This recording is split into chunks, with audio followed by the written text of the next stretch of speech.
अब यहाँ पर देख लीजिएगा 1:2:3 दिया गया है, तीन संख्याओं का अनुपात। मान लीजिए ये संख्या है x, ठीक है ना, उसके बाद 2x और फिर 3x। अगर हम इनका HCF देखेंगे तो HCF कितना आएगा, इनका HCF x आ रहा है, ठीक है ना। और देखिए ये संख्या जो दिया गया ये अनुपात वाला, इनका भी HCF यहाँ पर 8 दिया गया, यानी कि x इक्वल टू कितना हो गया, 8 हो गया, ठीक है ना, x इक्वल टू 8 हो गया। तो हम यहाँ पर पुट कर देंगे तो देखिए ये आपका हो जाएगा कितना, तो ये आपका हो जाएगा 8, ये कितना हो जाएगा 8 दूनी 16 और ये कितना हो जाएगा 8 3 24। इनका आप एलसीएम निकाल लीजिए तो देखिए 8 1 8, 8 दूना 16 और 8 3 24, एलसीएम कितना हो जाएगा, तो 8 गुना 1 गुना 2 गुना 3, 8 गुना 1 गुना 2 गुना 3, तो ये कितना हो जाएगा 8 दूना 16 और 16 3 48। तो यहाँ पर देखिए आंसर 48 दिया भी गया है। चलिए नेक्स्ट क्वेश्चन कर लेंगे कि भारत के 46वें मुख्य न्यायाधीश कौन है, यानी कि 46th chief justice of India पूछा गया है। उस समय ये प्रश्न पूछा गया था, तो उस समय न्यायमूर्ति यानी कि जस्टिस रंजन गोगोई थे। अभी भारत के 50वें मुख्य न्यायाधीश हैं, इनका नाम क्या है, इनका नाम है धनंजय यशवंत चंद्रचूड़, यानी कि आपने धनंजय यशवंत चंद्रचूड़, DY चंद्रचूड़ आपने पढ़ा, ये क्रम उनका याद रखिएगा, ये 50वें क्रम के जो भारत के चीफ जस्टिस हैं, मुख्य न्यायाधीश हैं, ठीक है ना। चलिए अगला प्रश्न है, और इससे पहले फ्रेंड्स मैंने आपको 6 प्रीवियस ईयर क्वेश्चन कराया हुआ है, जरूर देख लीजिएगा जिन्होंने भी नहीं देखा, और आपके एग्जाम तक RRB NTPC की बहुत बढ़िया तरीके से तैयारी कराई जाएगी। देखिए स्वतंत्र भारत की संविधान सभा के प्रथम अध्यक्ष, ये देखिए यहाँ पर स्वतंत्र भारत दिया गया है, तो स्वतंत्र भारत के डॉक्टर राजेंद्र प्रसाद थे। और संविधान सभा के अगर पहला अध्यक्ष पूछा जाता है तो ये कौन थे, सच्चिदानंद सिन्हा थे, ठीक है ना, जो कि अस्थायी अध्यक्ष थे लेकिन पहले अध्यक्ष थे, ठीक है। उसके बाद राजेंद्र प्रसाद को अस्थायी अध्यक्ष बनाया गया था। चलिए संविधान सभा की पहली बैठक हुई थी 9 दिसंबर 1946 को, ये भी आप ध्यान रखिएगा, प्रीवियस वीडियो में मैंने आपको कई दफा बताया भी है। चलिए उसके बाद देख लीजिएगा कि चक्रवृद्धि ब्याज पर निवेश की गई धनराशि 12 वर्षों में स्वयं की दुगुनी हो जाती है। समान ब्याज दर पर यह कितने, मतलब उसी ब्याज दर पर यह कितने वर्षों में 4 गुनी हो जाएगी। अब देखिए इस तरह के प्रश्न को आप कम समय में बनाइएगा, ठीक है ना। देखिए सबसे पहले तो यहाँ पर आप लिख दीजिए गुना और यहाँ पर लिख दीजिए समय, ठीक है ना। इस तरह से मैं आपको एक शॉर्टकट तरीका बता रहा हूँ, आप सॉल्व करिएगा। देखिए कितना गुना हो जा रहा है, तो 2 गुना। प्रश्न में क्या है, 2 गुना, कितने समय में, 12 वर्षों में, क्लियर। अब कह रहा है कि समान ब्याज दर पर यह कितने वर्षों में 4 गुना हो जाएगी, कितने वर्षों में यह 4 गुना हो जाएगी, तो यानी कि 4 गुना हो जाएगी, तो 4 गुना को हम इस तरह से लिख सकते हैं ना, 4 को 2 का पावर 2। अब देखिए यहाँ पर फ्रेंड्स क्या है कि आपको इस फॉर्म में लिखना है, 2 के फॉर्म में लिखना है, ठीक है ना, इसलिए मैंने इसको 2 का पावर 2 दिया। अब आपको कुछ नहीं करना है, ये जो पावर जो है ना, इस पावर को और ये जो समय दिया गया है 12, इसको मल्टीप्लाई कर दीजिए, तो देखिए 12 दूना 24 यहाँ पर आंसर आ जाएगा। एक तरीका तो ये हो गया, ठीक है ना। और दूसरा क्वेश्चन एक मैं बता देता हूँ ताकि आपको संतुष्टि मिल जाए। देखिए अगर आपको चक्रवृद्धि ब्याज पर निवेश करके धनराशि जो है ये आपको अगर दिया जाए कि 15 वर्षों में जो है यह 5 वर्षों में दुगुनी हो जाएगी, ठीक है ना। 5 वर्षों में अगर प्रश्न इस तरह से रहता है कि 5 वर्ष में, यहाँ तो 12 वर्ष दिया गया है, 5 वर्ष में अगर यहाँ पर दोगुनी हो जाती तो आपसे पूछा जाता है कि 8 गुनी जो है ये कितने वर्ष में हो जाएगी, 8 गुनी ये कितने वर्ष में हो जाएगी, 8 गुनी। सेम क्वेश्चन है, बस यहाँ पर आप देख सकते हैं आंकड़ा बदल गया है। तो मैंने बताया था कि कुछ नहीं करना है, आपको गुना और एक तरफ समय लिख देना है, ठीक है ना। तो कह रहा है कि कितना गुना हो जाएगी, 2 गुनी हो जाएगी, बात क्लियर है। कितने वर्ष में, 5 वर्ष में। अब कह रहा है कि 8 गुनी हो जाएगी कितने समय में, तो 8 गुनी को मैंने बताया था 2 के फॉर्म में इस तरह से हम 2 दूना 4 दूना पावर 3 लिख सकते हैं। तो मैंने बताया था इस पावर को, ये समय जो है इसमें मल्टीप्लाई कर दीजिएगा तो 15 वर्ष इसका आंसर आ जाएगा। ये आपका शॉर्ट तरीका मैंने आपको बताया, ठीक है ना। चलिए उसके बाद नेक्स्ट क्वेश्चन करेंगे कि वित्तीय साक्षरता सप्ताह इनमें से किसके द्वारा संचालित पहल है। वित्तीय साक्षरता सप्ताह बताइए। देखिए फ्रेंड्स वित्तीय साक्षरता सप्ताह जो है यह एक केंद्रित अभियान है और इसके माध्यम से हर साल विभिन्न प्रमुख विषयों पर जागरूकता बढ़ावा देने के लिए RBI की यह एक पहल है, यानी कि भारतीय रिजर्व बैंक की, रिजर्व बैंक ऑफ इंडिया की ये वित्तीय साक्षरता सप्ताह ये एक पहल है, RBI की है। अभी भी ये प्रश्न इंपॉर्टेंट है, ठीक है ना। चलिए फ्रेंड्स उसके बाद देखिएगा कि उस अक्षर समूह का चयन कीजिए जो निम्नलिखित श्रृंखला में प्रश्न चिन्ह के स्थान पर आ सकता है। मैंने आपको प्रीवियस वीडियो में बताया हुआ था कि अगर आपको ABCD Z तक का पोजीशन वैल्यू याद नहीं है तो आप क्या करिएगा, फटाफट जो रफ पेपर आपको मिलेगा वहां पर ABCD लिख दीजिएगा और उनका पोजीशन वैल्यू भी लिख दीजिएगा, साथ ही साथ अगर चाहे तो आप उनका अपोजिट भी लिख दीजिएगा। जैसे A का अपोजिट Z है, B का Y है, वैसे आप लिख सकते हैं, आपको सुविधा होगा। आपको 1 मिनट में लिख लेना है, ठीक है ना। अब यहाँ पर देखिएगा जब आप ABCD लिख लीजिए पेपर पर तो देखिए OQS, तो यहाँ पर देखिए मैं आपको बता देता हूँ OPQRSTUVWXYZ। देखिए कह रहा है कि O, ठीक है, उसके बाद Q, उसके बाद S, यही दिया गया ना OQS। अब आगे जब बढ़ेंगे तो देखिए होगा U, V और X, नहीं U भी, एक मिनट, नहीं U के बाद V नहीं होगा, U के बाद W होगा और W के बाद Y होगा, मतलब एक छोड़ छोड़ के है OQS, उसके बाद देखिए UWY, यही आंसर दिया गया ना। फिर आगे बढ़ेंगे तो Z के बाद आपको A आ जाएगा, ABCDE, देखिए A B छोड़ दीजिए आपका C आ जाएगा, फिर D छोड़ दीजिए E आ जाएगा, यहाँ पर आ गया क्रम। उसी प्रकार से आप इसी प्रकार से ये आगे बढ़ता चला जाएगा, ठीक है ना। तो आप जब ABCD लिख लीजिएगा आप पेपर में तो बहुत सुविधा होगा आपको। चलिए उसके बाद देखिए यहाँ पर आपको दिख भी रहा है क्या दिया गया है, 3 के पावर x और 3 का पावर जो है y इक्वल टू 9 दिया गया है। और यहाँ पर भी आप देख सकते हैं 25 का पावर x और 5 का पावर y इक्वल टू 625 है। तो x y का वैल्यू आपसे पूछा गया है। देखिए अगर इस कंडीशन में हमको 9 सेटिस्फाइड करना है इस साइड में, तो 3 का पावर अगर हम 2 करते हैं और यहाँ पर y का पावर मतलब 3 का पावर x हमने 2 पुट कर दिया और 3 पर y पर हमने 0 पुट कर दिया, तो ये कितना हो जाएगा, 3 का स्क्वायर है 9 हो जाएगा, और जो भी पावर होता है तो ये 1 होता है, तो 9 गुना 1 मतलब 9 ही होगा ना। तो ये वैल्यू सेटिस्फाइड कर रहा है, यानी कि आपका x का 2 और y का 0। यहाँ पर भी आप करके देख लीजिए, x का 2 करेंगे तो 25 25 कितना हो जाएगा, 625 हो जाएगा, और y का 0 रखेंगे तो 5 के पावर 0 का वैल्यू एक ही होता है, तो 625 गुना 1 625 आ जाएगा, यानी कि ये वाला वैल्यू बिल्कुल सेटिस्फाइड कर रहा है। चलिए, मैथ के बहुत सारे प्रश्न है, आप ऑप्शन से भी सॉल्व कर सकते हैं। देखिए, नरौरा परमाणु विद्युत केंद्र कहाँ पर स्थित है? अच्छा, कुछ प्रमुख परमाणु विद्युत केंद्र है, जैसे कि तारापुर महाराष्ट्र में है, रावत भाटा राजस्थान में है, कुंडलकुलम तमिलनाडु में है, कैगा कर्नाटक में। कैगा बड़ा पूछा जाता है, कैगा कहां पर है? कर्नाटक में है। रावत भाटा मैंने बताया राजस्थान में है, ठीक है, याद रखिएगा। काकरापार गुजरात में है, कलपक्कम तमिलनाडु में है, और नरौरा उत्तर प्रदेश में है, ठीक है ना। चलिए, अगला प्रश्न है कि पेमेंट बैंक्स, यहाँ पर आप देख सकते हैं पेमेंट बैंक्स के संबंध में इनमें से कौन सा कथन गलत है? तो यहाँ पर देखिए, भी क्रेडिट कार्ड जारी कर सकते हैं, ये पेमेंट बैंक नहीं जारी करते हैं, ठीक है ना, इस चीज को आप ध्यान रखिएगा। डेबिट बैंक जारी कर सकते हैं, क्रेडिट कार्ड जारी नहीं कर सकते हैं। उसके बाद देखिए, यहाँ पर x plus 1/x equal to 2 cos theta दिया गया है, तो x² प्लस 1/x² का वैल्यू आपसे पूछा जा रहा है, ठीक है ना। तो आप बहुत ही इजीली तरीके से इसको फ्रेंड्स सॉल्व कर सकते हैं। आप क्या करिए कि आप दोनों तरफ स्क्वायर कर दीजिए। देखिए, मैथ के क्वेश्चन थोड़ा बहुत आप भी सॉल्व करिए, अन्यथा वीडियो बहुत ज्यादा लंबा हो जाएगा, ठीक है ना। दोनों तरफ इसका स्क्वायर कर दिया तो ये x² हो जाएगा, और ये हो जाएगा मतलब a² plus b² plus 2a into B, तो ये x कट गया, बच गया 2, ठीक है ना। अब ये 2 इधर चला जाएगा, ये हो जाएगा इधर 4 cos² थीटा माइनस 2, ठीक है ना। फर्दर इसको, यही तो हमको निकालना है, फर्दर इसको सॉल्व करिएगा तो ये आंसर आपका 2 cos 2 थीटा निकल करके आ जाएगा, ठीक है ना।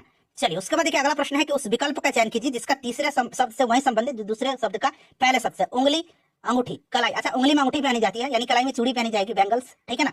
चलिए फ्रेंड्स, उसके बाद देख लीजिएगा कि यदि किसी वस्तु का क्रय मूल्य दे रखा है 5340 रुपया, वस्तु का विक्रय मूल्य आपसे पूछा जा रहा है कि कितना रखना चाहिए ताकि उसको 5% का लाभ हो। अब देखिए फ्रेंड्स, आपको अगर हम विक्रय मूल्य की बात करें, सेलिंग प्राइस, तो आपको फॉर्मूला याद है ना, cost price into 100 plus profit percent, यानी कि 100 प्लस प्रॉफिट यानी कि 105% बटा ये 100 हो जाएगा। सीपी आपका दे रखा है 5340 गुना 105 बटा ये 100 कर दीजिएगा, ठीक है ना। इसको सॉल्व करिए, 0 से 0 कैंसिल हो जाएगा, ठीक है ना फ्रेंड्स। उसके बाद देखिए, 5 दूना 10 हो जाएगा, और 5 दूना 10 और 5 एकम 5, इधर देखिए 2 दूना 4 हो जाएगा। उसके बाद देखिए 2 छक्के 12 और 2 सत्ते 14, यानी कि 267 गुना 21 हो जाएगा। तो आप इसको गुना करिएगा तो ये आपको निकल के आ जाएगा 5607, मैंने करके रखा है, ठीक है ना, आप भी करके निकाल लीजिए। चलिए, उसके बाद देख लीजिए, ये बहुत ही सिंपल है, इसको सॉल्व करिएगा। सबसे वाला छोटा ब्रैकेट सॉल्व करिए, फिर उसके बाद जो मिडिल ब्रैकेट है उसको, और फिर जो बड़ा वाला ब्रैकेट है उसको सॉल्व करिएगा, ठीक है ना। तो देखिए, छोटा वाला में करिए 11 और 5 16 और 6 22 हो गया, फिर इधर मझौला ब्रैकेट है तो 22 और 3 25 हो गया, फिर इधर आइए 25 और 3 ये 28 हो गया, यानी कि 3/5 गुना 28 हो गया ये, ठीक है ना। तो देखिए, ये अगर 28 हो गया तो देखिए फ्रेंड्स, 28 तरीका कितना होता है, ये 84 हो जाएगा, यानी कि 84 बटा ये 5 हो जाएगा। फर्दर इसको सॉल्व करेंगे, देखिए यहाँ पर 16 × 85 और 4 84 बटा 5 यहाँ पर आपको दिया भी गया है, ठीक है।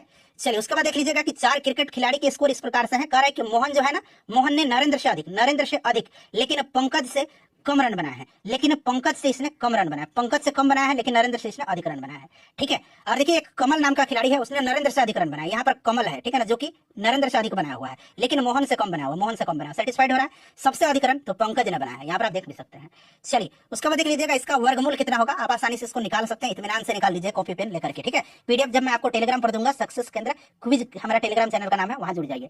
देखिए, उसके बाद देख लीजिएगा इसको सॉल्व करिएगा तो देखिए, ये a² माइनस b² का फॉर्मूला आपको बखूबी याद है। सबसे पहले थोड़ा सा इसको सॉल्व कर दीजिए, 56 प्लस 34 करेंगे तो ये 100 हो जाएगा, ठीक है। और इसको 56 माइनस जब 34 करेंगे तो ये कितना हो जाएगा, 56 माइनस 34 करेंगे तो फ्रेंड्स ये 22 का स्क्वायर हो जाएगा। अब बाकी इधर 4 गुना 56 गुना 34 है, ठीक है ना। अब देखिए, ये स्क्वायर माइनस b स्क्वायर का फॉर्मूला, तो a प्लस b होता है इंटू a माइनस b होता है, तो a प्लस b करेंगे यानी कि ये आपका नहीं, ये 100 नहीं होगा ना, 56 प्लस 34 90 होगा, ठीक है ना। 56 और 4 60 और 30 ये 90 होगा, ये 90 होगा, 90 का स्क्वायर, तो 90 प्लस 22 करेंगे तो कितना आ जाएगा, 90 प्लस 22 करेंगे तो 112 आ जाएगा, ठीक है ना। और 90 माइनस 22 करेंगे तो 68 आ जाएगा, इतना ही आ जाएगा ना, 68 आ जाएगा। ये गुना कर लीजिए, ऊपर वाला और नीचे वाला जब गुना करेंगे ना तो ये एग्जैक्ट बराबर आएगा, तो 1 से ये डिवाइड हो जाएगा, ठीक है। चलिए, उसके बाद देख लीजिएगा कि आर जो है, आर एक लड़की एस का पिता है, मान लीजिए ये लड़की है, एस कोई लड़की है, उसका ये पिता है, क्या है, ये पिता है, ये लड़की है, मैंने इस तरह से लिख दिया।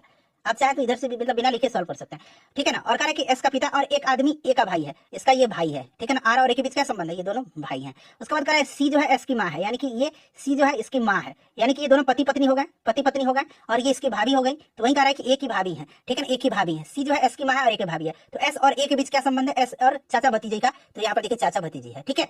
चलिए, उसके बाद देख लीजिएगा कि किसमें खालिस्तान दिया गया में कमी लाने के लिए भारत और फ्रांस ने यहाँ पर देखो मोबिलाइज योर सिटी के कार्यान्वयन अनुबंध पर हस्ताक्षर किया था, तो ये उस समय का करंट का क्वेश्चन है फ्रेंड्स, ठीक है ना। तो यहाँ पर आपका ग्रीन हाउस गैस के उत्सर्जन में कमी लाने के लिए, ठीक है। चलिए, उसके बाद देख लीजिएगा कि डोरंड रेखा किन दो देशों को विभाजित करती है, तो ये भारत और पाकिस्तान, आपको पता है कि भारत और पाकिस्तान के बीच रेड क्लिप होता है, ठीक है ना। भारत और पाकिस्तान के बीच, यहाँ मैं लिखता हूँ, भारत और पाक के बीच में रेड क्लिफ है, रेड क्लिफ। अच्छा, पाकिस्तान और चीन के बीच में क्या है, मैकमोहन रेखा है। और यहाँ पर डोरांड जो है ये अफगानिस्तान और पाकिस्तान के बीच की सीमा रेखा है। ठीक है, चलिए उसके बाद देख लीजिएगा। हाँ, यहाँ पर कह रहे हैं कि तीन अभाज्य संख्याओं का अवरोही क्रम में जो है व्यवस्थित किया गया है। ठीक है, इनको अवरोही क्रम में, यदि पहली दो संख्याओं का गुणनफल, मान लीजिए एक संख्या ए है, बी है और सी है, ये अवरोही क्रम में दिया गया, यानी कि सबसे बड़ा ए है, फिर उससे छोटा बी है, फिर उससे छोटा सी है। क्लियर, कह रहा है कि उनका गुणनफल जो है दो संख्याओं का, पहली दो संख्याओं का, यानी कि ए और बी का गुणनफल कितना है, 323 है। फिर अंतिम दो संख्या यानी कि बी और सी का गुणनफल कितना है, बी और सी का गुणनफल 221 है। अब थोड़ा सा इसको दिमाग लगा करके सॉल्व करना है हमें। देखिए ए बी बटा बी सी लिख सकते हैं इसको, तो ये देखिए बी से बी कैंसिल हो जा रहा है, तो हमको ए और सी निकल के आ जाएगा, इतना आ रहा है। तो ए इंटू बी कितना है, अभी हमने निकाला 221, और बी बटा सी, बी इंटू सी कितना है, 323 है। ठीक है, इतना हम लिख देंगे। अब देखिए फ्रेंड्स, ये कितना हो जाएगा, इसको इस तरह से हम लिख सकते हैं 19 गुना 17, और इसको हम लोग लिख सकते हैं 17 गुना 13। ठीक है, तो देखिए 19 जो है सबसे बड़ी संख्या है, यानी कि ए और बी कितना है, 17 है। फिर यहाँ पे भी है, तो देखिए यहाँ 17 है, और सी कितना है, तो सी 13 है, यानी कि 19, 17 और 13, यही तो संख्या है, और सबसे बड़ा 19 है, सबसे बड़ा 19 है। आई होप कि बहुत लोगों को समझ में आ गया होगा। ठीक है ना, चलिए देखिए मूल बिंदु से। अच्छा, मूल बिंदु जैसे ही यहाँ पर लिखा जाएगा तो मूल बिंदु 0 0 हो जाएगा एक्स वाई। मान लीजिए कोई लाइन है, ये लाइन है 4x + 3y + c 6, मतलब ये मूल बिंदु पर जो है यहाँ पर ये खींचा जा रहा है। ठीक है ना, मूल बिंदु पर, तो ये 0 0 हो गया। दूरी, आपको ये दूरी ज्ञात करनी है, ये दूरी आपसे पूछा गया है, दूरी ज्ञात करनी है। तो देखिए ये डिस्टेंस जो होता है ना, ये डिस्टेंस यहाँ पर मैं लिख देता हूँ, इसका फॉर्मूला होता है क्या, ax1 + by1 + c बटा √a² + b²। क्लियर ना, a² प्लस, अब मैंने बताया था x और y 0 0 है। ठीक है ना, मूल बिंदु है। तो a कितना है फ्रेंड्स, a कुछ भी हो, जब ये 0 हो गया, ये 0 हो गया, ये 0 हो गया, तो ऊपर तो पूरा 0 हो गया, नहीं 0 नहीं हुआ, ये 0 हुआ, ये 0 है। c कितना है, c 6 है, तो ऊपर 6 बच गया। ठीक है ना, और नीचे देखिए यहाँ पर a मैं बता देता हूँ, a 4 है। ठीक है ना, यहाँ पर b 3 है, c 6 है, ये a है, ये b है और ये c है। हो गया क्लियर। चलिए, तो x1 और y1 0 है, तो इसलिए ये पूरा 0 0 हो गया, और ये हो गया आपका 6, c 6 दिया गया, तो ऊपर 6 हो गया, नीचे देखिए a² यानी कि 4 के स्क्वायर 16 और 3 के स्क्वायर 9 यानी कि 25, रूट बाहर निकालेगा तो 5 आ जाएगा, यानी कि 6/5 हमारा आंसर होना चाहिए ना। ऑप्शन में देखिए 6/5 दिया भी गया है।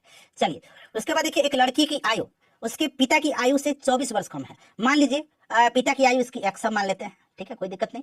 लड़का का आयु कितना है, 24 वर्ष कम है, तो x - 24 हो जाएगा। अब कह रहा है कि 2 वर्ष में, यानी कि 2 वर्ष बाद की बात की जा रही है, उसकी आयु उसके पिता की आयु की आधी हो जाएगी। ठीक है, तो मान लीजिए 2 वर्ष बाद उसके पिता की आयु हो गई, और ये लड़के की आयु हो गई आपके 2 वर्ष बाद। ठीक है ना, आप इसमें सॉल्व जोड़ सकते हैं 2 वर्ष बाद। ठीक है, फर्दर इसको सॉल्व करिएगा, आंसर आपका निकल के एक्स की वैल्यू पुट कर देना है। क्लियर।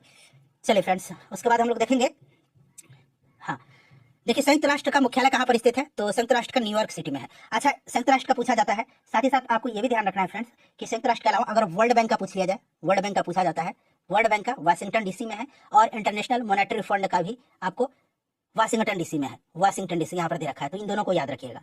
चलिए, WHO का जेनेवा में है। देखिए उन्होंने अंग्रेजी में कमला दास के नाम से लेखन किया, किंतु अपनी मातृभाषा में लेखन के लिए किस नाम का प्रयोग किया था, तो ये माधवी कुटी है। ठीक है ना, ध्यान रखिएगा। चलिए, अटल पेंशन योजना के अंतर्गत अनुमान्य मासिक पेंशन जो है, मासिक पेंशन, ठीक है ना, जो मंथली पेंशन है वो पूछा गया न्यूनतम राशि। अच्छा, ये जो अटल पेंशन योजना जो है ना, इसकी शुरुआत 9 मई 2015 को हुई थी। ठीक है, याद रखिएगा, हो सकता है डेट आपसे एग्जाम में पूछ लिया जाए।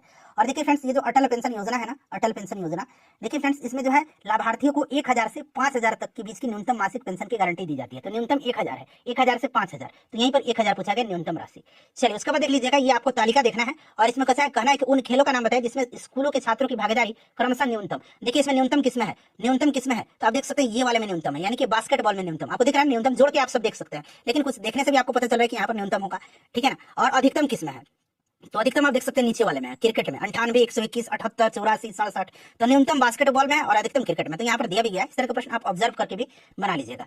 चलिए उसके बाद कह रहा है कि x² y² + 7x + 4y + 9 = 0 की त्रिज्या ज्ञात करना है। आपको क्या करना है फ्रेंड्स, ये त्रिज्या आपको ज्ञात करना है। अब देखिए त्रिज्या ज्ञात करने के लिए ना, सबसे पहले आपको वृत्त का जो सामान्य रूप होता है वो आपको इक्वेशन याद रखना है, x² + y² - 2gx - 2fy + c = 0, ये सामान्य रूप होता है। और इस आधार पर ये जो फॉर्मूला त्रिज्या का डिवाइड किया, मतलब डिराइव किया गया, ये आपका g² + f² - c, ये त्रिज्या का फॉर्मूला है। त्रिज्या इक्वल टू क्या होगा, तो याद रखिएगा g² + f² - c। अब देखिए ये सेटिस्फाइड कर रहा है -2gx, तो हम इसको कैसे लिख सकते हैं फ्रेंड्स, थोड़ा सा ध्यान दीजिए, इसको हम लोग कैसे लिख सकते हैं, थोड़ा सा इधर ध्यान दीजिए, कैसे लिख सकते हैं इसको। तो फ्रेंड्स देखिए, इसको हम लोग किस प्रकार से लिख सकते हैं, तो इसको हम लोग इस तरह से लिख सकते हैं। देखिए हम लोग इसको लिख सकते हैं 2, ठीक है, उसके बाद हम लोग लिख सकते हैं इसको 2gx, यानी कि 7/2 × x, ऐसे लिख सकते हैं। 2 से 2 कट जाएगा तो ऊपर 7x बच जाएगा, सिंपली लिख सकते हैं, यानी कि g यहाँ पर कितना हो जाएगा, 7/2 हो जाएगा। यहाँ पर हम लोग कैसे इसको 2fy को लिख सकते हैं, 2, ठीक है ना, 2 और बताइए इंटू 2y लिख सकते हैं, ऐसे लिख सकते हैं ना, 2 इंटू 2y। यहाँ पर f कितना है, f2 है। फॉर्मूला में देखिए g हमको मिल गया 7/2, इस फॉर्म में हमने लिखना है। c हमारा कितना है, c9 है, यहाँ पर c9 है। कोई दिक्कत, साइन वगैरह आप चेंज करिए नहीं करिए कोई दिक्कत नहीं, क्योंकि आप अंदर में देख सकते हैं स्क्वायर दिया गया है, तो आप चाहें तो कर भी सकते हैं। तो आपको याद रखना g 7/2 है। चलिए यहाँ पर आते हैं, g कितना हमारा है, 7/2 है। f कितना था हमारा, f हमारा था आपका 2, और c हमारा यहाँ पर देख सकते हैं 9 है। त्रिज्या का फॉर्मूला बताया था आपको, g square plus F square minus C, यानी कि g का स्क्वायर यानी कि रूट अंडर 7/2 का स्क्वायर करेंगे, प्लस इसका स्क्वायर करेंगे, f का स्क्वायर का तो 2 का स्क्वायर 4 हो जाएगा, और ये माइनस कितना है, माइनस आपका कितना है फ्रेंड्स, तो माइनस आपका कितना है, करिए -9 है। इसको आप सॉल्व करिएगा ना तो ये 7 7 49/4 हो जाएगा, और ये प्लस 4 -9, ठीक है ना। तो देखिए इधर रूट अंडर 49/4 माइनस प्लस 4 हो जाएगा और -9 हो जाएगा। फिर इसको सॉल्व करिए, 4 एलसीएम लिया मैंने, 49 4 चुका ये आपका 16 हो जाएगा, और ये माइनस कितना हो जाएगा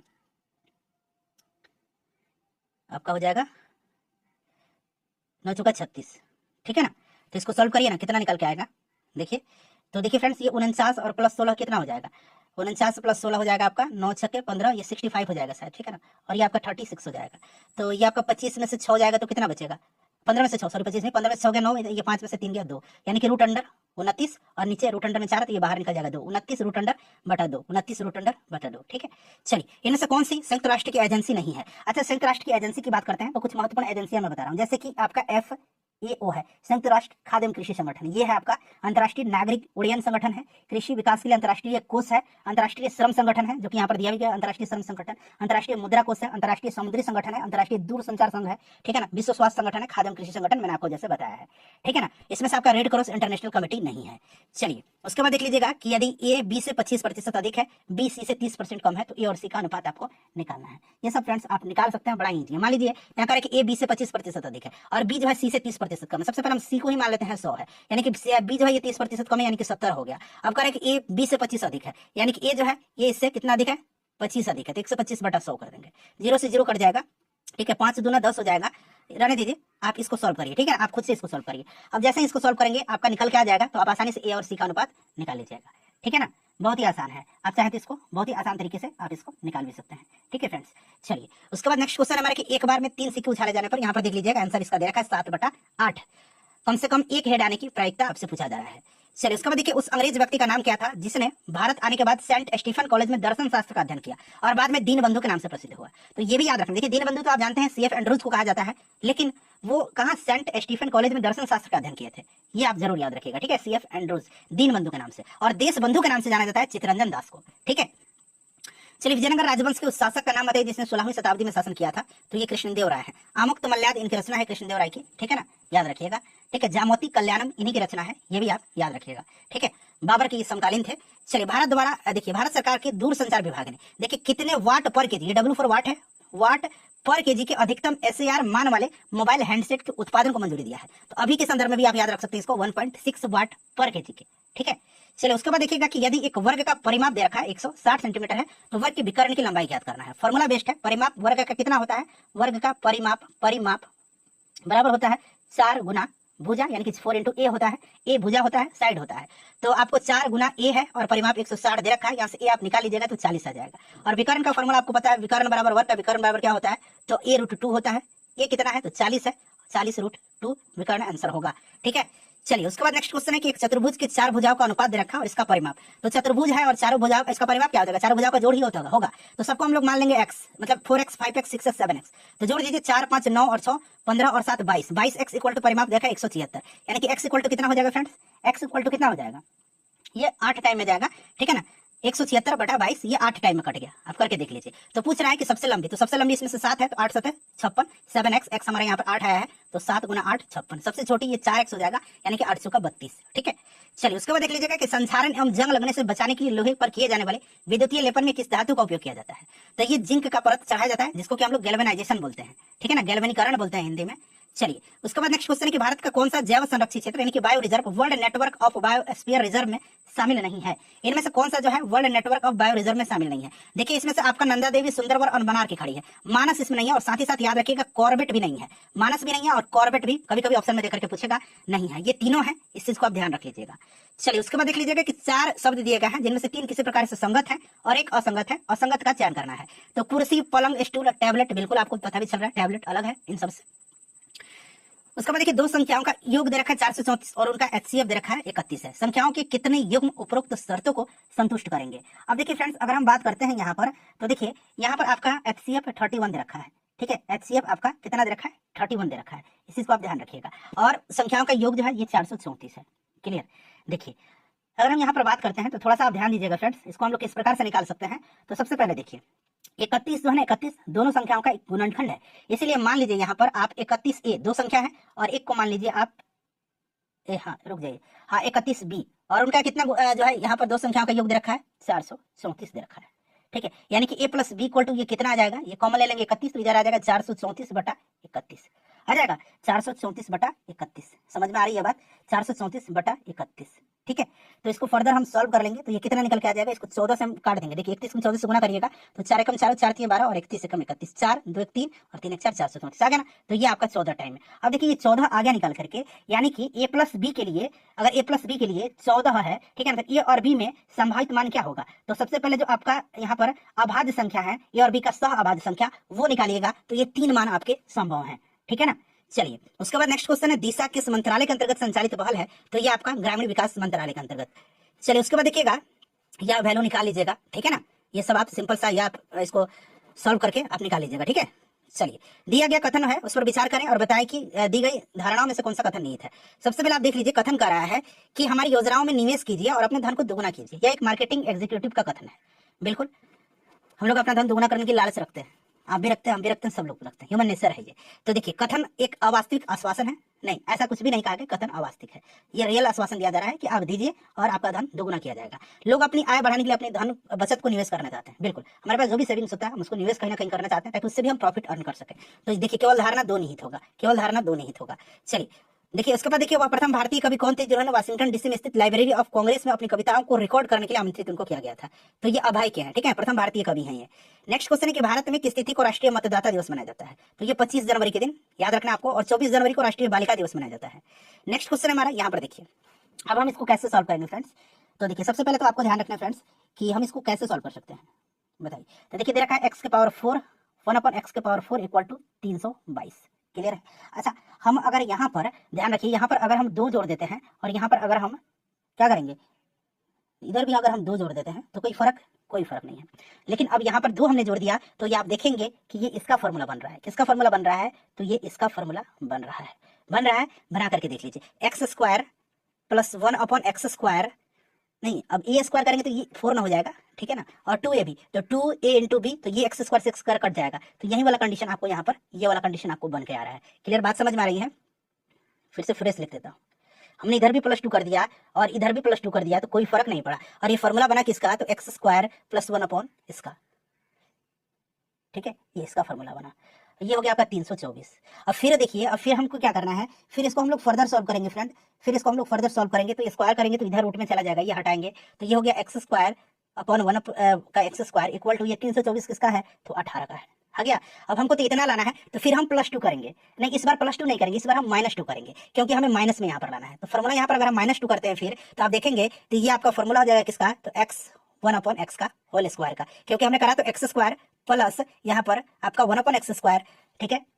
उसके बाद माइनस में हमको जाना है तो इसलिए हमने 2 लिखा हुआ है यहाँ पर। तो इसको हम लोग सॉल्व करेंगे तो ये वाला फॉर्मूला निकल के आएगा, ठीक है ना, ये वाला x माइनस, यहाँ पर माइनस वाला फॉर्मूला निकलेगा क्योंकि यहाँ पर -2x है, तो 1/x इंटू x कट जाएगा तो ये 2 बच जाएगा। तो ये फॉर्मूला आपका निकल के आ जाएगा 16, ठीक है ना, 16। फिर इधर 16 आ जाएगा क्योंकि घटाएंगे, फिर हम जब स्क्वायर हटाएंगे तो रूट अंडर पर ये 16 चलेगा जो कि 4 बाहर आ जाएगा। तो ये 4, यहाँ पर स्पेस का कमी है फ्रेंड्स, स्क्रीन पर ज्यादा लिख नहीं पाता हूँ, ठीक है ना। चलिए इस आकृति में सीधी रेखा आपको बताना है, तो देखिए 1 2 3 4 सीधी रेखा, 5 6 7 8 9, उसके बाद देखिए 10, उसके बाद देखिए 11। देखिए तो 11 है क्या, हाँ 11 है। अभी इसको सॉल्व करिए, देखिए एक बार। चलिए साइन 60 इंटू कॉस 60 का मान पूछा गया है, तो साइन 60 का मान कितना होता है, आपको पता है क्या, साइन 60 का मान कितना होता है। साइन 60 का रूट 3/2 होता है और कॉस 60 का होता है आपका 1/2। तो देखिए √3/4 आंसर हो जाएगा, ठीक है। चलिए पश्चिमी घाट और पूर्वी घाट जो है ये किस पहाड़ी पर मिलते हैं, तो ये नीलगिरी पहाड़ी पर। नीलगिरी की सबसे ऊंची चोटी का नाम डोडा बेटा है। वैसे दक्षिण भारत की सबसे ऊंची चोटी कौन सी है, अन्नामलाई पर्वत पर स्थित है, अनाईमुडी, ठीक है। भारत में स्थित सक्रिय ज्वालामुखी का नाम, तो ये बैरन ज्वालामुखी है, ठीक है ना, बैरन ज्वालामुखी आपको भी याद होगा। चलिए उसके बाद देखिएगा फॉरबिडन सिटी जो है ये कहाँ पर है, फॉरबिडन सिटी, फॉरबिडन सिटी जो है फ्रेंड्स ये चाइना में पड़ता है, ठीक है ना, ये चाइना में पड़ता है फॉरबिडन सिटी। चलिए उसके बाद देखिएगा कि दो धनात्मक संख्याओं का गुणनफल दे रखा है, यदि संख्या दूसरी संख्या के 1/15वें हिस्से के बराबर है तो दो संख्याएं का मान आपको ज्ञात करना है। बहुत ही सिंपल है। मान लीजिए एक संख्या x है, तो कह रहा है कि दूसरी संख्या के x बटा मतलब 1/15 है तो दूसरी x/15 हो जाएगा। इतना समझ है। अब कह रहा है कि दोनों संख्याओं का गुणनफल यानी कि x इंटू x/15, इसका गुणनफल कितना दे रखा है, इसका गुणनफल दे रखा है 0.60, ठीक है। हम इसको हटा देते हैं तो नीचे 100 आ जाएगा। आप चाहे तो 1 0 से 1 0 काट दीजिएगा, 2 3 6 काट दीजिए, 2 5 10 काट दीजिए, जैसा मर्जी, लेकिन नहीं काटेंगे तो सहूलियत होगी आपको। इसको सिर्फ ऐसे लिखिए x²/15 इक्वल टू, आप इसको लिख दीजिए सिर्फ 6/10, ठीक है। अब देखिए ये कितना हो जाएगा, इधर 3 गुना करेंगे तो ये नीचे हट जाएगा, तो इधर ये 15 आ जाएगा। तो 5 3 15, 5 दूना 10, 2 3 6, यानी कि x² इक्वल टू कितना हो गया, 9 आ गया। x इक्वल टू कितना आ गया, 3 आ गया। x इक्वल टू कितना आ गया, x इक्वल टू 3 आ गया, ठीक है। तो यहाँ पर आप देखिए x इक्वल टू, यहाँ पर एक वैल्यू 3 दिख रहा है आपको, दूसरा वैल्यू है 3/15 दिख रहा है यहाँ पर 3/15, तो कितना हो जाएगा 3 5 15 यानी कि 1/5 यानी कि 0/2। क्लियर। चलिए फ्रेंड्स नेक्स्ट क्वेश्चन है, किसी तत्व की परमाणु संख्या उस तत्व के परमाणु के नाभिक में मौजूद प्रोटॉन की संख्या के बराबर होती है। बिल्कुल यहाँ पर प्रोटॉन दिया भी गया है और ये आपने पढ़ भी रखा है। चलिए, और जो नाभिक होता है ना किसी तत्व के जो परमाणु है उसके नाभिक में प्रोटॉन और न्यूट्रॉन होते हैं, याद रखिएगा। चलिए, भारतीय संविधान में शामिल नीति निर्देशक तत्व की अवधारणा किस देश के संविधान से ली गई है। नीति निर्देशक संविधान में आर्टिकल 36 से लेकर 51 तक में है, ठीक है, और भाग 4 में इसको रखा गया है, आयरलैंड के संविधान से इसको लिया गया है। चलिए उसके बाद देख लीजिए, ये तालिका दिख रहा है आपको, तालिका देखना है और उस आधार पर इसको आपको सॉल्व करना है, तो आप आसानी से इसको सॉल्व कर लीजिएगा, मुझे पूरी उम्मीद है, ठीक है ना। थोड़ा सा डाटा को आपको एनालाइज करना है और इसको सॉल्व कर लेना है। चलिए उसके बाद देखिएगा कि शिक्षक ने पूरी कक्षा की उपस्थिति में अमित को डांटा। कह रहा है कि ना कि ऊपर पहले प्रश्न पढ़िए कि नीचे दिए गए कथन और निष्कर्ष को ध्यान से पढ़िए। कथन में दी गई जानकारी को सत्य मानते हुए, सत्य मानना आपको और विचार करना है, सत्य मानते हुए विचार करें, भले ही वे सामान्यतः ज्ञात तत्वों से भिन्न प्रतीत हो, और बताएं कि दिए गए निष्कर्षों में से कौन से कथन का तार्किक रूप का पालन करता है। शिक्षक ने पूरी कक्षा की उपस्थिति में अमित को डांटा, ठीक है, ये बात सत्य है, आपको मानना है। कह रहे कि शिक्षक अमित को नापसंद करता है, नहीं, ऐसा नहीं है कि शिक्षक उसको नापसंद करते इसलिए डांटा। हो सकता है वो गलती कर रहा हो सकता है वो प्रश्न जो शिक्षक पूछ रहा हो सही तरीके से न बता रहा हो, कारण कुछ भी हो सकता है। क्या कक्षा अमित को पसंद नहीं करती थी, ये भी नहीं है, तो न तो 1 और न तो 2 यहाँ पर राइट आंसर होगा। चलिए उसके बाद देख लीजिएगा, ये वाला क्वेश्चन बहुत ही सिंपल है, इसको आप खुद से सॉल्व करिए। मैक्सिमम मैंने मैथ का प्रश्न आपको बता दिया फ्रेंड्स, ठीक है ना। चलिए पीडीएफ टेलीग्राम पर मिलेगा, आप लोग सॉल्व कर लीजिएगा। इनमें से किस सत्याग्रह में वल्लभ भाई पटेल को सरदार की उपाधि दिया गया था, तो ये बारदोली सत्याग्रह था, ठीक है ना। बारदोली सत्याग्रह में इनको सरदार की उपाधि दिया गया था, क्लियर। चलिए उसके बाद नेक्स्ट क्वेश्चन है, ये भी क्वेश्चन आप बना लीजिएगा। 32 किलोमीटर की दूरी तय करता है 1 घंटे 20 मिनट के बाद उसने देखा कि उसके द्वारा तय की गई दूरी मात्र जो है शेष दूरी की 5/7 के बराबर है, तो उसकी चाल पूछा गया है किलोमीटर प्रति घंटा में, ठीक है। चलिए उसके बाद देख लीजिएगा कि पर्यावरणीय दुर्घटनाओं और उनके स्थलों के संदर्भ में कौन सा कथन सही नहीं है। नाभिकीय विद्युत संयंत्र चेरनोबिल सही है, ये सबेसो से यूरेनियम कार्बाइड वाला भोपाल की घटना है जिसमें आपको ये याद भी होगा मिथाइल आइसोसाइनाइड, ठीक है, ये वाला गलत दिया गया है, ठीक है ना, ये वाला आपका गलत दिया गया है। चलिए उसके बाद देख लीजिएगा कि किसे जून 2019 में जो है संयुक्त राष्ट्र की लैंगिक समानता और महिला सशक्तिकरण संस्था का उप कार्यकारी निदेशक, तो ये अनिता भाटिया, उस समय का ये करंट का क्वेश्चन है, ठीक है ना, करंट अफेयर्स का ये उस समय का क्वेश्चन है। और हमारे चैनल के माध्यम से जब आप तैयारी करेंगे पूरी एनटीपीसी का, तो मैं आपको टॉपिक वाइज करंट अफेयर कराऊंगा, पुरस्कार का अलग, सैन्य अभ्यास का अलग, जितने भी बुक्स और ऑथर के हैं अलग, सब कुछ मैं अलग करवाऊंगा, ठीक है ना। चलिए उसके बाद देख लीजिए कि सर्वेंट्स ऑफ इंडिया सोसाइटी की स्थापना किसने किया है, तो गोपाल कृष्ण गोखले ने किया था 1905 में, ये सन भी आप याद रख सकते हैं, ठीक है। चलिए उसके बाद देख लीजिएगा कि वेन आरेख में कह रहा है कि कंप्यूटर, डेस्कटॉप और लैपटॉप, तो ये जो डेस्कटॉप और ये जो लैपटॉप होते हैं ये तो कंप्यूटर ही तो होते हैं, ये पूरा बड़ा वाला कंप्यूटर है और कंप्यूटर में ही तो डेस्कटॉप और लैपटॉप आते हैं, तो ये वाला कंडीशन फॉलो होगा जो कि आप देख सकते हैं यहाँ पर दिया गया है। देखिए कह रहा है कि 15 पुरुष किसी कार्य को, मान लीजिए 15 पुरुष है, किसी कार्य को 30 दिन में पूरा करते हैं। कार्य मान लीजिए कोई एक कार्य है, तो कह रहा है कि 9 पुरुष उसी कार्य को, ठीक है ना, 9 पुरुष उसी कार्य को जो है कितने दिनों में पूरा करेंगे। तो इसको आप क्रॉस मल्टीप्लिकेशन कर लीजिए, तो 15 गुना 30 बटा ये 9 हो जाएगा इक्वल टू x, तो 3 3 9, 3 5 15, 3 10 30, यानी कि x इक्वल टू कितना है 10 5 50, ठीक है। चलिए उसके बाद नेक्स्ट क्वेश्चन है कि 3.5 इंच फ्लॉपी डिस्क की संग्रहण क्षमता कितनी होती है। सबसे ज्यादा इस्तेमाल की जाने वाली जो फ्लॉपी डिस्क होती है वो 3.5 इंच की ही होती है, 3.5 इंच की ही जो है सबसे ज्यादा इस्तेमाल की जाने वाली फ्लॉपी डिस्क होती है, और इसकी क्षमता जो होती है फ्रेंड्स वो होती है 1.44 MB, ये याद रखना आपको डायरेक्टली, ठीक है। चलिए उसके बाद देख लीजिएगा कि गल्प उपन्यास निर्मला किसके द्वारा लिखित है, तो निर्मला को लिखा है मुंशी प्रेमचंद्र ने। गबन गोबदाम, ठीक है ना, ये सब याद रखिएगा आप। चलिए इसमें से कौन एप्पल इंक के सह संस्थापक नहीं है, तो ये मार्क जुकरबर्ग हो जाएंगे, मार्क जुकरबर्ग। स्टीव जॉब्स का नाम आपको याद रखना है, वोजनिक का भी नाम याद रखना है, स्टीव वोजनिक, और रोनाल्ड वैन का भी नाम आपको याद रखना है, मार्क जुकरबर्ग नहीं थे, ठीक है ना। चलिए उसके बाद देख लीजिएगा, ये क्वेश्चन आप बना लीजिएगा, साधारण ब्याज की दर पर रेपो निकालना है। चलिए देखिए, किस पादप हार्मोन की सांद्रता पौधे के शीर्ष पर सबसे अधिक होती है और जड़ों के नजदीक पहुंचने पर घटती जाती है। यहाँ पर देखिए, जितने भी यहाँ पर ये आपको दे रहा है, ये सारे पादप हार्मोन यानी कि पौधे में पाए जाने वाले। और देखिए, एक आपका एथिलीन हो गया जो फलों के पकाने में सहायक होता है, और एक आपका हो गया फ्लोरेजेंस। फ्लोरेजेंस जो हो गया, ये आपके फूलों के खिलाने में सहायक होता है। ठीक है, तो इसमें से देखिए ऑक्सीजन इसका राइट आंसर हो जाएगा। क्लियर। साइटोकाइनिन कोशिका विभाजन में सहायक होता है पादप कोशिका के।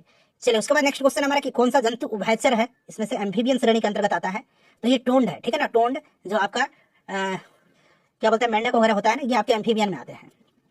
देखिए बैंकिंग क्षेत्र में SLR क्या है, तो ये आपका यहाँ पर देख सकते हैं स्टेचमेटरी लिक्विडिटी आपका रेशियो होगा। ठीक है ना, यहाँ पर रेशियो नहीं, यहाँ पर रेशियो अंग्रेजी वाला देखिए। चलिए उसके बाद देख लीजिएगा, हाँ ये बना लीजिएगा, कितनी वृद्धि साधारण ब्याज वाला है, ये आप खुद से भी सॉल्व कर सकते हो, वीडियो लंबा हो जाएगा ज्यादा। जो मतलब हल्का क्वेश्चन है आप बना लीजिए, जो भारी है मैं आपको बता दिया हूँ। देखिए हर अस्पताल में रोगी हैं, कथन में करा कि हर अस्पताल में रोगी हैं। रोगी केवल अस्पतालों में मौजूद होते हैं। ठीक है ना, और अस्पतालों में रोगी नहीं होते हैं, रोगी केवल अस्पतालों में होते हैं। ऐसा तो है आपका, ऐसा नहीं है कि रोगी केवल अस्पतालों में ही होते हैं। ठीक है, और अस्पतालों में रोगी नहीं होते, नहीं अस्पताल में रोगी होते हैं, लेकिन रोगी केवल अस्पताल में, ऐसा कुछ नहीं कंडीशन है। ठीक है, तो ये ना तो एक फॉलो कर रहा है और ना तो दो कर रहा है। ठीक है, चलिए निम्नलिखित में से किसकी खोज सर स्टैमफोर्ड रैफल्स, यहाँ पर देखिए सर स्टैमफोर्ड रैफल्स के द्वारा किया गया था। तो ये सिंगापुर का खोज किया गया था सर स्टैमफोर्ड रैफल्स के द्वारा, याद रखिएगा। उसके बाद देखिएगा कि वह बड़ी से बड़ी लंबाई ज्ञात करना है जिसका उपयोग करके 24, 32 और 42 की लंबाई की पूर्णता किया जा सकता है। सबसे बड़ी से बड़ी संख्या बताइए, तो ये तो आप ऑप्शन से देख करके बना सकते हैं। देखिए 5 वाला तो कतई फॉलो नहीं करेगा। 8 वाला देखिए 8 3 24, 8 चौका 32, 8 5 40, 8 के पहाड़ में तो ये आ ही नहीं रहा 42, ये भी खत्म हो गया। 4 से देखिए 4 6 24, 4 बटे 32 और 4 9 36 और 4 देंगे 40 और फिर आगे बढ़िएगा तो 44 हो जाएगा। तो ये भी फॉलो नहीं करा, इसलिए यहाँ पर 2 देख लीजिए, 2 सबसे सब में आ जाएगा, तो यही वाला राइट आंसर हो जाएगा। देखिए एक निश्चित कोड भाषा में AGE को 13 लिखा जाता है और XCX को 48 लिखा जाता है, COME को कैसे लिखा जाएगा, ये आपसे पूछा गया। तो देखिए मैंने आपको बताया था ना कि फ्रेंड्स, आप पोजीशन वैल्यू अगर आप याद रखेंगे तो हो सकता है इस तरह के प्रश्न आप बना ले। मान लीजिए A का वैल्यू 1 है, यहाँ पर देखिए G का वैल्यू कितना है, G का वैल्यू 7 है। ठीक है ना, E का वैल्यू कितना है, E का वैल्यू आपका 5 है। तो देखिए 7 और मतलब 1 7 8 और 5 13 आ गया 13। S का कितना वैल्यू होता है, तो S का आप देखेंगे तो S का 19 होता है, E का 5 होता है सेक्स में देखिए, और X का कितना होता है, तो X का फ्रेंड्स होता है 24, 19 5 24 24 48 होता है। ठीक है ना, 48 आ भी गया। उसी प्रकार COME का, C का कितना होता है, तो C का 3 होता है। O का कितना होता है, तो फ्रेंड्स O का 15 होता है। M का कितना होता है, तो फ्रेंड्स M का जो होता है 13 होता है, और E का 5 होता है। तो देखिए 15 3 18 और 13 5 18। ठीक है, 18 18 36 यहाँ पर राइट आंसर हो जाएगा। चलिए ये भी आप देख लीजिएगा, या बना लीजिए, प्रायिकता पूछा गया प्रोबेबिलिटी, तो ये आपका इतना आंसर हो जाएगा। देखिए इनमें से कौन सा कंप्यूटर का आउटपुट उपकरण नहीं, आउटपुट और इनपुट मैंने बताया हुआ था। स्कैनर जो है इसमें से आउटपुट उपकरण नहीं है। ठीक है ना, इनपुट है। चलिए उसके बाद देख लीजिएगा, ये आप फॉर्मूला पर है, आप इसको बनाइए। चलिए देखिए अंटार्कटिका में वर्ष 2012 में भारत द्वारा स्थापित अनुसंधान केंद्र का नाम, तो ये भारती है। ठीक है ना फ्रेंड्स, ये भारती है, भारती है। ठीक है ना, दक्षिण गंगोत्री जो है आपका भारत सरकार के द्वारा निर्मित अंटार्कटिका में दक्षिण गंगोत्री पहला अनुसंधान केंद्र है। दक्षिण गंगोत्री, ये याद रखिएगा, दक्षिण गंगोत्री पहला अनुसंधान है। ठीक है, तो याद रखिएगा। ये मैत्री भी आप याद रखिएगा, मैत्री। ठीक है ना, मैत्री 1989 में जो है अंटार्कटिका में भारत का दूसरा स्थायी अनुसंधान है मैत्री, और ये आप भारतीय है, तो ये तीनों आप याद रखिएगा। चलिए उसके बाद हम लोग नेक्स्ट देख लीजिए, इसका आंसर 780 है। अगला प्रश्न कि 15 अगस्त 1947 को भारतीय राष्ट्रीय कांग्रेस के अध्यक्ष कौन थे, तो 15 अगस्त 1947 को JB कृपलानी थे। ठीक है ना, JB कृपलानी। चलिए उसके बाद देख लीजिएगा, कौन से बिमस्टेक सदस्य देश चीन की जो बेल्ट एंड रोड इनिशिएटिव है उसमें भाग नहीं लिया था। अच्छा ये उस समय का करंट क्वेश्चन, भारत और भूटान ने लिया था। दरअसल बिमस्टेक के बारे में जान लीजिए, इसका फुल फॉर्म होता है bay of Bengal initiative for multi sectoral technical and economic operation. ठीक है ना, इसमें कौन कौन से देश जो है इसके सदस्य हैं, तो बांग्लादेश, भूटान, इंडिया, म्यांमार, नेपाल, श्रीलंका और थाईलैंड, 7 कंट्री हैं। अच्छा अगर नंबर ऑफ कंट्री आपसे पूछा जाए कि बिमस्टेक में कितने देश हैं, तो हो सकता है आप भूल जाए। मैं आपको तरीका बता रहा हूँ, देखिए याद रखिए, BIMSTEC 1 2 3 4 5 6 7 कंट्री हैं इसमें। अब ऐसा मत समझिए कि जो ये लेटर है उनके नाम पर कंट्री का नाम है, ऐसा बिल्कुल नहीं है। बस मैंने एक तरीका बता दिया कि 7 कंट्री इसका नंबर है, आप याद रख सकते हैं। ठीक है, चलिए और इसका हेडक्वार्टर ढाका में है। इसकी स्थापना कब हुई थी, तो इसकी स्थापना 1997 में हुई थी। देखिए भारत में देसी भाषा प्रेस अधिनियम, जिसको कि वर्नाक्युलर प्रेस एक्ट कहा जाता है, किसने पेश किया था, 1878 में लॉर्ड लिटन ने वर्नाक्युलर प्रेस एक्ट को लागू किया था। और उसके बाद जो लॉर्ड रिपन था, लॉर्ड रिपन, इसने इसको हटा दिया था, निरस्त कर दिया था वर्नाक्युलर प्रेस एक्ट को। चलिए उसके बाद देख लीजिएगा, इसमें पूछा गया उस विकल्प का चयन कीजिए जो अक्षर श्रृंखला में मौजूद रिक्त स्थान की पूर्ति करके श्रृंखला को पूर्ण करेगा। ठीक है ना, A B उसके बाद D। ठीक है ना, A B कंटिन्यू चल रहा है, उसके बाद C गैप करके D जा रहा है। ठीक है ना, अब देखिए D के बाद आपको 2 का गैप करके G जा रहा है। ठीक है ना, G के बाद अब आपका 3 का गैप करके K आ रहा है। अब K के बाद आपको 4 का गैप करके आपको P आ रहा है। ठीक है ना, K के बाद 4 का गैप करके P आ रहा है, और उसके बाद आप 5 का गैप करेंगे, तो 5 का गैप करेंगे तो आपका आ जाएगा भी, इसलिए यहाँ पर भी आंसर दिया गया। ABCD आप लिख लीजिए, जैसे मैंने आपको बताया था, आप सब कुछ आसानी से सॉल्व करिएगा। देखिए इसको आप सब सॉल्व कर लीजिएगा। ठीक है ना, चलिए ये आपका यहाँ पर मान पूछ रहा है कि कितना मान होगा, तो ये 19 आ जाएगा। ये आप ये सब आप आसानी से सॉल्व कर सकते हैं फ्रेंड, ठीक है।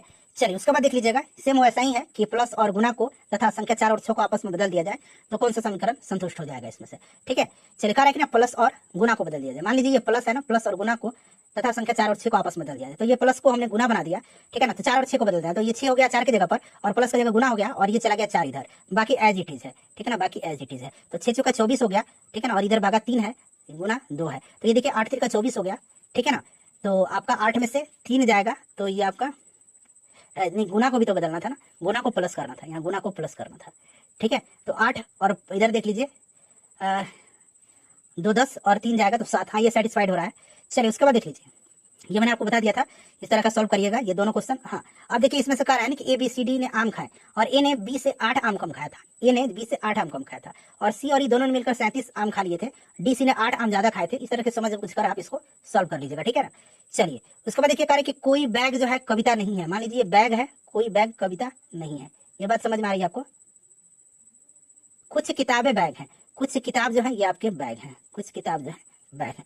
अब यहाँ पर देखिए कुछ किताबें कविता नहीं है, कुछ किताब, एक मिनट, कुछ किताबें बैग है, ये किताब हो जाएगा, एक मिनट फिर से बनाइए। कोई बैग, मान लीजिए ये बैग है, कोई बैग कविता नहीं है, ये कविता हो गया। कह रहे कि कुछ किताबें बैग हैं, ये कुछ किताब, ये किताब है ना, ये किताब बुक्स है। अब देखिए कह रहे कि कुछ किताबें कविताएं नहीं है, कुछ कविताएं किताबें कविताएं नहीं है, बिल्कुल ये सही करा है, ठीक है, नहीं कोई टच नहीं कर रहा है। कुछ कविताएं बैग हैं, कुछ कविताएं बैग हैं, नहीं ये भी आपका नहीं है, कुछ कविताएं बैग हैं, कुछ कविताएं बैग, कोई बैग कविता नहीं, ये आपका ठीक है। कुछ कविताएं बैग हैं, ये नहीं होगा। कुछ किताबें, हाँ ये कुछ किताबें कविताएं नहीं है, ये पहला निष्कर्ष आपका पालन कर रहा है। चलिए देखिए फल भोजन तो चाय क्या होगा, तो चाय आपका पेय पदार्थ है, ठीक है। चलिए उसके बाद देख लीजिएगा ये वाला, देखिए कि हरि राम के ससुर और कंचन के पति हैं, ठीक है। हरि जो है ये राम के ससुर हैं, ये राम के कौन है, ये ससुर हैं, ठीक है, और कंचन के पति हैं, यानी कि कंचन जो है राम की सास हो गई, ये सास हो गई, ठीक है। कंचन अपनी इकलौती पुत्री सुमन की माँ है, यानी कि सुमन जो है राम की पत्नी हो गई, ठीक है। यदि सरिता सुमन की पुत्री है यानी कि राम की भी पुत्री हो गई, तो सरिता और राम के बीच क्या संबंध है, तो पिता पुत्री का। ये आप मुंह से बना लीजिए, कोई लिखने की जरूरत नहीं है। अब देखिए इसमें 47 94 194 खाली स्थान दिया गया है 782, मतलब कहने का देखिए इसमें कैसे हम सॉल्व करेंगे, तो देखिएगा 47 और 194 के बीच का जो अंतर होगा वो सबसे पहले मैं आपको बता देता हूँ। देखिए यहाँ आंसर 439 आएगा और ये कैसे आएगा, तो अब मैं आपको यहाँ पर बताता हूँ। मान लीजिए यहाँ पर मैंने लिख दिया 439 782 1223 1762। अब देखिए इनका अंतर कितना है, तो इनका अंतर आपका 147 है। इसका अंतर कितना है आपका, तो इसका अंतर 245 है। इसका अंतर कितना है आपका, तो 343 है। इसका अंतर कितना, मतलब फिर इसका और इसका अंतर कितना होगा, तो इसका अंतर आपका हो जाएगा 441 का, ठीक है। अब इसमें देखिए सब में बराबर का गैप हो रहा है, 98 98 का गैप है। 147 में आप 98 जोड़िए 245 आ जाएगा, 245 में 98 जोड़िए 343 आ जाएगा। इसी प्रकार से ये बढ़ रहा है, तो ये मैंने आपको बता दिया, ठीक है। चलिए निश्चित कूट भाषा में MAY को 1 2 3 लिखा गया है, रूल को ऐसे लिखा गया है, तो फंड को भी ऐसे लिखा गया है, तो LAND का कैसे लिखा जाएगा, तो L का देख लीजिए, L का 6 हो जाएगा, यहाँ से आप पकड़िए L इसमें है, ठीक है। अब A का देखिए यहाँ पर दिया गया 2 दिया गया है। N का देखिए N का इसमें पकड़िए, N तीसरे नंबर पर तो 9 लिखा गया है। D देखिए D इसमें है, D नहीं D इसमें किसमें है, D इसमें है, D लास्ट में 0, 6290 6290, ठीक है। चलिए उसके बाद देख लीजिएगा ये तालिका वाला है, आप बना भी सकते हैं इसको। चलिए देखिए नीचे दिए गए 4 शब्द दिए गए हैं, 3 किसी प्रकार से संगत है और 1 असंगत है। दरवाजा खिड़की दीवार बड़ा ही बिल्कुल अलग है, ठीक है ना। चलिए देखिए कुछ बंदूकें धातु में है, कुछ बंदूकें जैसे कि मैंने बताया था, कुछ बंदूकें धातु में, कुछ धातु में चमड़ा है, उस आधार पर इसको सॉल्व करना है। चलिए उसके बाद देखिएगा कि कृपया गर्भावस्था के दौरान दवाओं का सेवन न करें, यह चिकित्सक द्वारा दी गई चिकित्सीय सलाह है, ठीक है। गर्भावस्था के दौरान दवाओं के सेवन करने से समस्याएं उत्पन्न होगी, तभी तो ये सलाह दिया जा रहा है, ठीक है ना। और गर्भावस्था के दौरान ली जाने वाली दवाएं बहुत महंगी होती हैं, ठीक है, ऐसा कुछ नहीं, ये हानिकारक होती है, इसीलिए दिया जा रहा था, केवल धारणा एक नहीं था, ठीक है। चलिए उसके बाद आखिरी क्वेश्चन है कि 4 शब्द एक समान है, एक असंगत है, तो असंगत बताना है। देखिए हेडबैंड मुड़ी में पहना जाता है, सर में, हेड में, ठीक है। टियारा एक तरह का मुकुट होता है जो सर पर लगाया जाता है, हेयर पिन सर में लगाया जाता है, चूड़ी जो है ये हाथ में लगाई जाती है, तो ये बिल्कुल भिन्न है। तो पूरा 100 क्वेश्चन हो गया फ्रेंड्स, लाइक कर दीजिए और इसको प्लीज शेयर कर दीजिए।